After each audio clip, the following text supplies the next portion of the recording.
20h sur Camnus 24 et ITFM 103 émettant depuis Garoua. Mesdames, Messieurs, bienvenue à l'actualité du grand format. Ramadan 2021, ce vendredi 28 mars, la mosquée du Lamida de Garoua a accueilli une cérémonie émouvante marquant la fin de la lecture du Saint-Coran pendant ce mois béni du Ramadan. Transport routier. La Direction générale des douanes camerounaises lutte contre la corruption et la tracasserie routière. C'est l'objet d'un atelier qui s'est tenu à Garoua ce vendredi 28 mars 2021. Voilà pour la vitrine de ces 20 heures. Mesdames, Messieurs, une fois de plus, bienvenue sur Camnus 24 et ITFM 103 émettant depuis Garoua.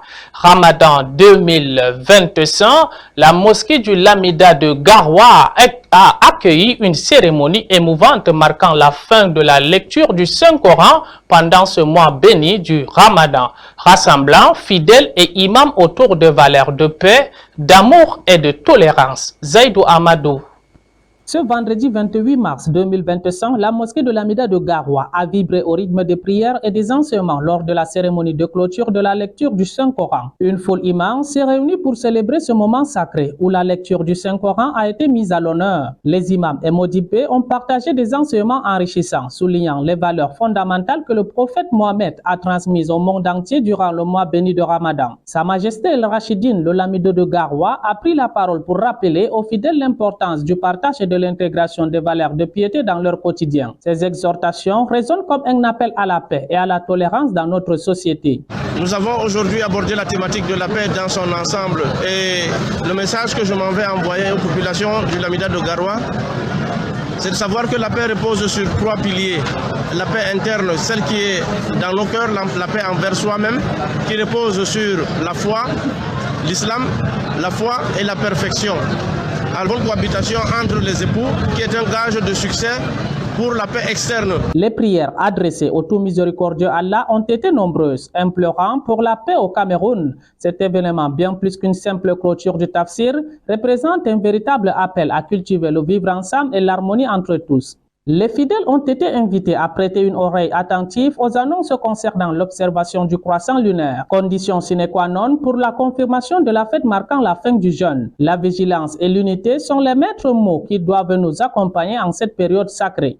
Éviter de frustrer nos semblables, d'attaquer leur personnalité, de toucher leur dignité, de toucher leurs biens, et tout cela pour concourir à la paix de notre pays tel que voulu par le président de la République, son Excellence Paul Biya. Cette cérémonie a été une célébration vibrante de foi, d'amour et d'espoir pour un avenir radieux. Que les enseignements du Saint-Coran continuent d'éclairer nos cœurs et nos esprits. Fin des calvaires pour les transporteurs routiers au Cameroun, la Direction générale des douanes engage une initiative stratégique visant à assainir le climat des affaires pour les transporteurs routiers. Cette démarche axée sur la lutte contre la corruption promet un avenir plus serein pour le secteur. Reportage. Les transporteurs routiers opérant sur le corridor Djamena-Bankim-Kribié-Kousseri peuvent enfin envisager un avenir sans tracasserie. C'est l'engagement pris par la Direction générale des douanes camerounaises qui a récemment organisé un séminaire stratégique dans la région du Nord à Garoua. Sous la conduite de Kenfwa Vincent et en présence des responsables des brigades de contrôle de la douane camerounaise, cet atelier a pour objectif principal de sensibiliser contre la corruption et les pratiques malveillantes dénoncées par les conducteurs. Monsieur le directeur général des douanes, nous charge donc de demander à tous les personnels des douanes, à tous les opérateurs partenaires de la douane d'abandonner tous les actes et tous les comportements qui riment à contre-courant de la politique gouvernementale de lutte contre la corruption et celle de la Direction générale des douanes. Les contrôles excessifs et les tracasseries au point de contrôle doivent désormais appartenir au passé, a-t-il affirmé avec conviction. La Direction générale des douanes s'engage également à renforcer les compétences des agents tout en mettant en œuvre des outils numériques pour le suivi des cargaisons. Cette initiative vise à moderniser le système douanier et à garantir une circulation fluide des marchandises. Face à plusieurs plaintes adressées à la hiérarchie de la douane camerounaise, cet atelier est perçu comme une réponse bienvenue pour mettre fin aux actes illégaux qui ternissent l'image des services douaniers. Nous, les acteurs, les partenaires, nous nous engageons à implémenter cette lutte qui sera en interne et hors de nos entreprises. Les acteurs du transport ainsi que les chefs traditionnels se réjouissent déjà de cette initiative qui augure d'un avenir meilleur. Notre corridor est en perte de son attractivité du fait de toutes les récriminations, à tort ou à raison, qu'on impute au corridor camerounais et que les pays voisins risquent d'abandonner notre corridor au motif qui peuvent ne pas être fondés, mais que les pouvoirs publics ont pris toutes les mesures afin que ce soit autre. Désormais, les commerçants pourront exercer leur activité en toute sécurité, éloignant ainsi les actes de corruption qui entravent leur travail quotidien. Cette démarche s'inscrit dans une volonté plus large d'assainir le climat des affaires au Cameroun. Avec ces nouvelles mesures, la Direction générale des douanes camerounaises marque un tournant décisif vers une gouvernance plus transparente et responsable. Une étape cruciale pour le soutien à l'économie nationale et le bien-être des citoyens. Sécurité, le centre de perfectionnement et d'entraînement des forces armées nationales de Ngaoundal a un nouveau commandant. Le chef de bataillon espérant contre-terrorisme vient de prendre ses commandements devant le général chef de division lors d'une cérémonie militaire émouvante au Céphane. Reportage Roméo Benyalam. Commandement des écoles et centres d'instruction interarmées, centre de perfectionnement et d'entraînement des forces armées nationales. Commandant, chef de bataillon, Ekogé, Ewan, Clifford. Né le 23 mars 1987 à Djoum, le chef de bataillon Ekogé Ewan Clifford incarne la nouvelle génération d'officiers supérieurs des forces de défense camerounaises. Son parcours est celui d'un homme dont la passion pour le métier des armes s'est concrétisée en 2012 lorsqu'il intègre l'école militaire interarmée EMIA. 3 ans plus tard, en 2015, il en sort diplômé, prêt à servir son pays. Ekogé Ewan Clifford, comme CPFAN, le devoir mon général. Madame, félicitations pour la confiance du chef de l'État. Merci. Merci beaucoup mon général. Promu chef de bataillon le 1er janvier 2025, il n'aura fallu que quelques semaines pour que son potentiel soit reconnu au niveau supérieur. Le 21 février 2025, il est nommé commandant du centre de perfectionnement des forces armées nationales, CPFAN de Ngaoundal, succédant ainsi au lieutenant-colonel Noumendem Dorfan Francis, qui a dirigé l'unité pendant 1 an depuis mars 2024. Kogwe Ewan Clifford, prenez le commandement. Centre de perfectionnement et d'entraînement des forces armées nationales, mon commandement. Portez, homme, reposez, homme, repos. La cérémonie de passation de commandement qui s'est déroulée dans la cour d'honneur du CPFAN de Ngaoundal était présidée par le général de division Philippe Paye, commandant les écoles et centres d'instruction interarmées. Ce dernier a insisté sur les valeurs d'honneur et fidélité, rappelant au nouveau commandant la lourde responsabilité qui lui incombe. Officiers, sous-officiers, militaires du rang, de par le président de la République, vous reconnaissez désormais pour votre chef, commandant du centre de perfectionnement et d'entraînement des forces armées nationales, et chef de bataillon Ekogwe Ewané, ici présent. Et vous lui obéirez tout ce qui vous commandera pour les biens du service, l'exécution de l'entraînement militaire et l'observation des lois de la République du Cameroun. La cérémonie, empreinte de solennité et de tradition militaire, a été marquée par la présence de nombreux invités, notamment les camarades de promotion du nouveau commandant du CPFAN de Ngaoundal, les membres de la communauté anglophone de Ngaoundal et sa famille. Tous ont salué l'engagement et le professionnalisme du nouveau commandant Ekogé Ewan Clifford, dont les pas militaires empreints de détermination ont résonné dans la cour d'honneur.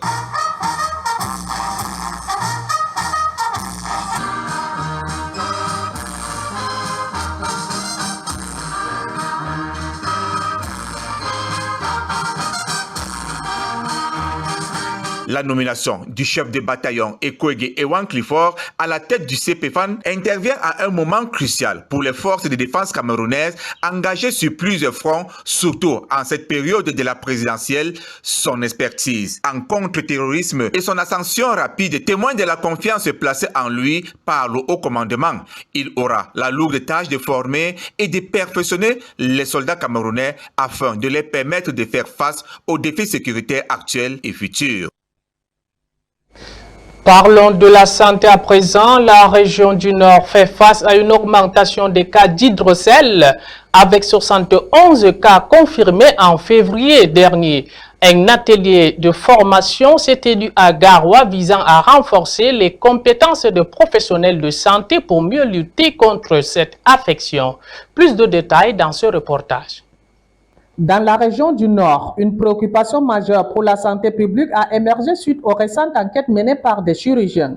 Entre le 14 et le 17 février 2021, 71 cas d'hydrocèle ont été confirmés dans plusieurs districts de santé, alertant ainsi les autorités et les personnels de santé. Face à cette situation alarmante, un atelier de formation sous-régional a été organisé à Garoua, réunissant des personnels de santé issus des pays francophones. L'objectif principal, renforcer les compétences nécessaires pour traiter efficacement les cas d'hydrocèle et soulager les victimes. Il faut avouer que la région du Nord, les 15 districts de la région du Nord sont des régions endémiques de la fibrose lymphatique, où nous avons dénombré beaucoup de cas. Et je pense que, n'est-ce pas, la présence de cette formation et même ces campagnes chirurgicales viendra à point nommé pour, n'est-ce pas, apporter des solutions idoines à toutes les personnes souffrant de cette pathologie. Au cours de cet atelier, les participants ont eu l'opportunité d'acquérir des connaissances cruciales concernant cette affection. Les experts ont partagé leur expérience et leurs techniques afin d'améliorer le diagnostic et le traitement de l'hydrocèle. La formation qui a lieu ici à Garoua est une formation sous-régionale qui fait partie du projet appelé Eliminating Lymphatic Filariasis in Africa, encore appelé ELFA. Et ce projet est financé par la coopération britannique à travers le FCDO, Foreign Commonwealth and Development Office de la Grande-Bretagne. Alors, le projet est mis en œuvre dans plusieurs pays en Afrique et l'une des activités majeures est la formation des chirurgiens des pays francophones. Mais la formation ne s'arrête pas là. Une fois ces compétences acquises, les participants se livreront à un exercice pratique à travers une campagne gratuite dédiée au traitement de l'hydrocèle confirmé. Cette initiative vise à offrir une aide précieuse aux personnes touchées, tout en sensibilisant la communauté sur cette condition. Appliquer les techniques recommandées par l'Organisation mondiale de la santé en ce qui concerne la chirurgie des hydrocèles. Pendant plusieurs jours donc, les Master Trainers seront formés ici à Garoua pour que, après la formation, ils retournent dans leur pays et soient capables de former d'autres chirurgiens pour la prise en charge de l'hydrocèle. Ainsi, à travers cette initiative collective, Garoua se positionne comme un acteur clé dans la lutte contre l'hydrocèle. Un bel exemple de solidarité et d'engagement envers la santé humaine dans la région du Nord. Ensemble, continuons à œuvrer pour un avenir où chaque patient reçoit les soins qu'il mérite. De l'eau potable à Troua, dans un contexte de pénurie d'eau potable durant la saison sèche, la localité de Troua dans le département de la Benue région du Nord célèbre l'inauguration d'une pompe à motricité humaine, apportant ainsi une solution durable au défi d'approvisionnement en eau pour les populations locales, notamment les réfugiés nigériens. Plus de détails dans ce reportage. Bienvenue à Troua, un arrondissement du département de la Benue situé dans la région du Nord, où nous assistons à un événement significatif qui va transformer le quotidien des habitants. Dans un geste de solidarité et d'engagement envers les populations locales, la sénatrice Didiatou Oumarou a inauguré une pompe à motricité humaine. Ce dispositif vise à améliorer l'accès à l'eau potable dans une région où cette précieuse ressource se fait rare. Les militants du Parti de la Flamme se sont mobilisés en grand nombre pour acquérir ces gestes salutaires. Leur enthousiasme témoigne d'un espoir renouvelé pour les conditions de vie plus dignes. Troua est une zone habitée à moitié par des réfugiés nigériens confrontés à une réalité difficile. L'accès à l'eau potable est essentiel pour la santé et le bien-être des populations. Cette pompe représente ainsi une solution durable aux défis rencontrés par les habitants. Que l'eau, c'est la vie. Et il en manque de l'eau ici.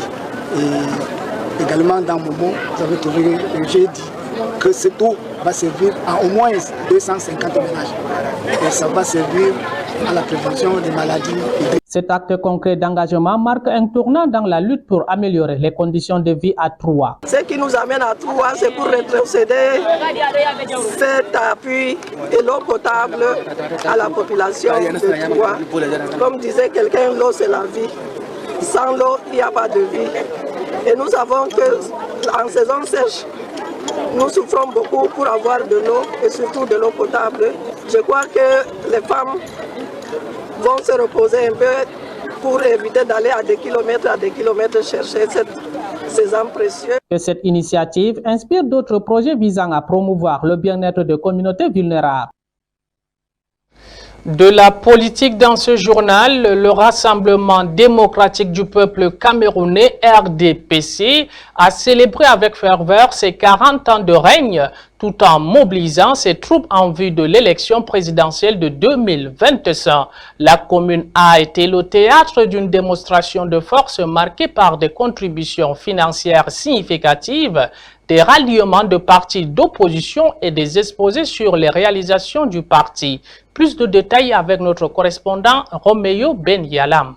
Dans une démonstration de force, la commune de Meganga, comptant 57 sous-sections du Rassemblement démocratique du peuple camerounais, RDPC, a vibré au rythme de la célébration du 40e anniversaire du parti. La salle des actes de la commune de Meganga a été le théâtre d'une mobilisation massive, signe de l'unité, affichée de la détermination à galvaniser les troupes en vue de la prochaine élection présidentielle. 40 ans, c'est l'âge de la maturité.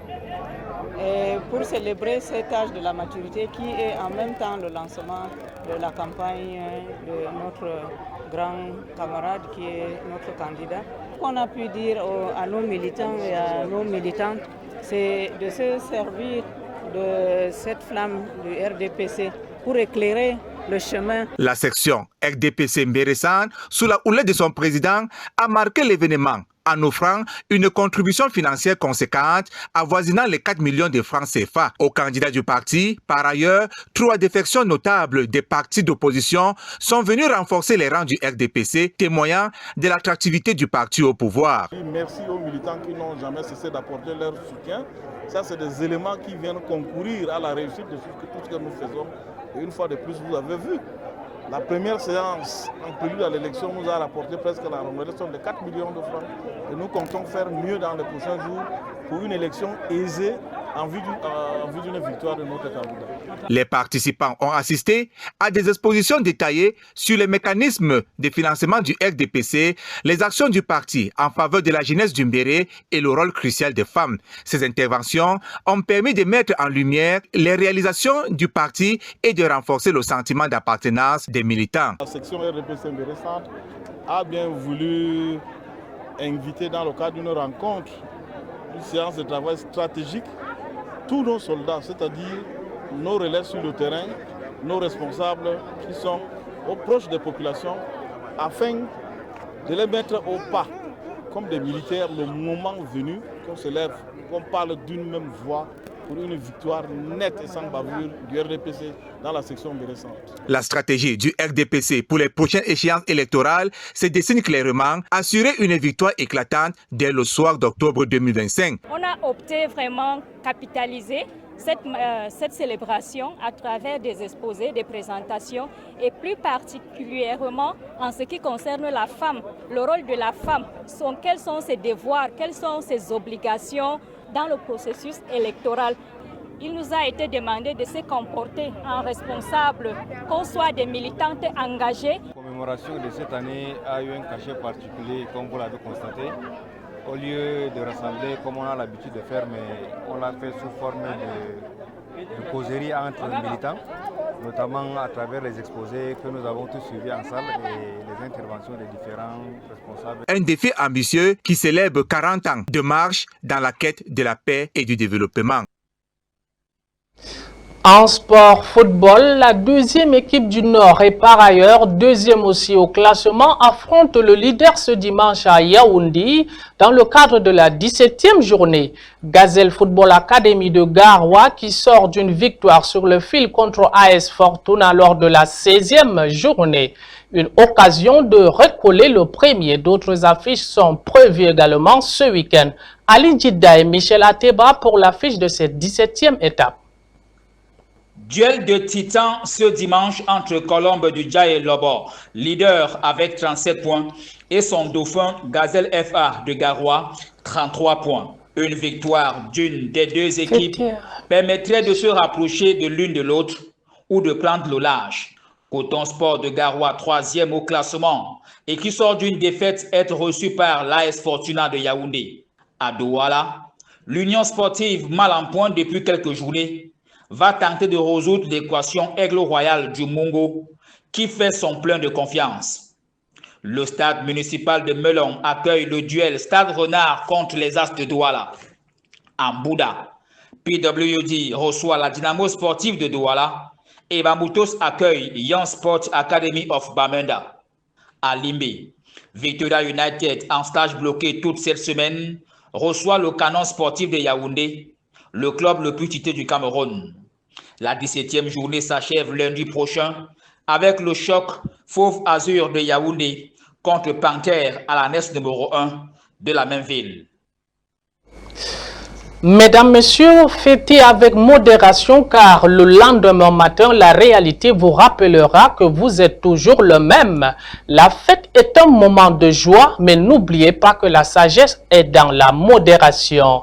C'est sur ce conseil que nous mettons un terme à ce grand format d'actualité sur CamNews 24 et ITFM 103 émettant depuis Garoua. Mesdames, Messieurs, bonsoir.